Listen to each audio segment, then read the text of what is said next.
Hi, welcome back to my channel, and today I have a book review for y'all over the book Bloodlet by T.S. Howard, which is the first book in the Growing Veil series.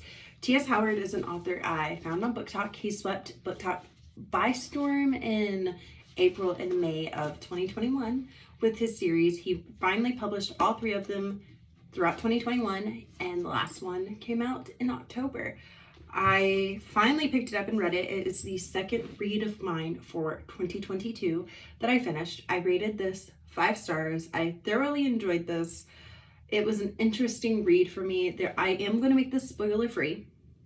If you are on Book Talk, I strongly suggest following T.S. Howard. I will link his author information in the description below.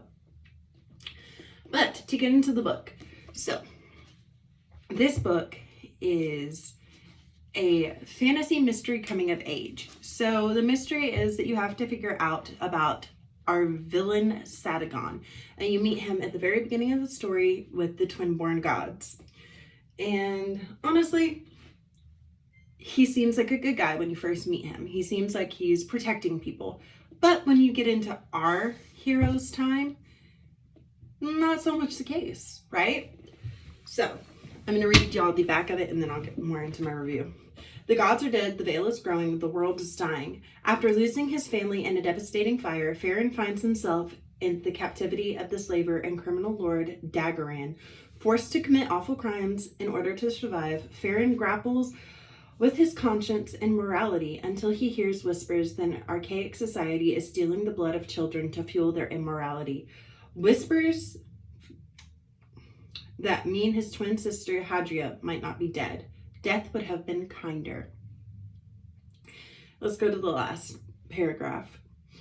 Whispering subtle hints of age-old myths, the Growing Veil series is an epic gothic fantasy with elements of paranormal, mystery, and horror. This coming-of-age story dives deep into the themes of true meaning of family, the weight of guilt, the blurred lines of morality, and the terrible cost of doing what's right. So with that, something that I felt was very, very prominent was what means justify the ends?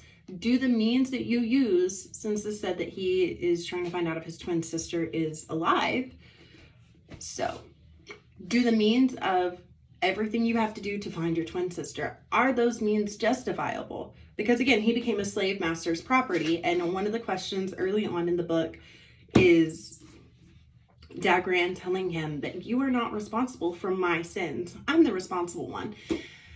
And Farron doesn't feel that way. But you see an evolution of his character as you get towards the end of the book. This also has, if you like journeys, this has the journey trope because he does have to escape to go find his sister. So you journey through this world that T.S. Howard has built. And honestly, I think it's a fun journey. It's a harrowing journey.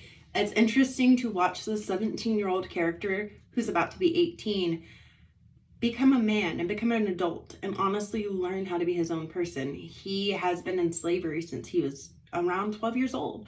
So he spent formative years of his life as someone's property and doing their bidding and their will. And now he is on his own and he has to make the hard choices for once in his life.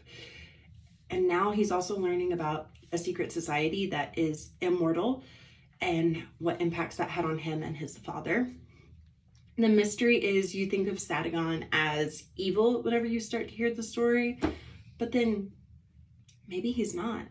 Maybe he wasn't that. Maybe he's an anti-hero. We don't know, and we won't know until the rest of the series how that unfolds. But truly, I enjoyed reading this book. It was a page turner. I was constantly going and constantly trying to get to the next part because I was like, I have to know what's going on. I feel like it was a good paced book. I wouldn't say it was fast or slow. I'd say it was a good medium because there are parts that feel fast paced and then there are parts that feel slower paced and like we're trying to get information and like we're trying to learn this. And then there are parts where it did feel very like go, go, go, go, go. And then there are parts where it's just like, it's there. It's going at a good, even pace. So I feel like the book itself was an even paced story. So if you're looking for an interesting read and you like indie authors, I strongly suggest Bloodlet by T.S. Howard. And I will have his socials in the description below along with my socials, and hopefully you will enjoy this book.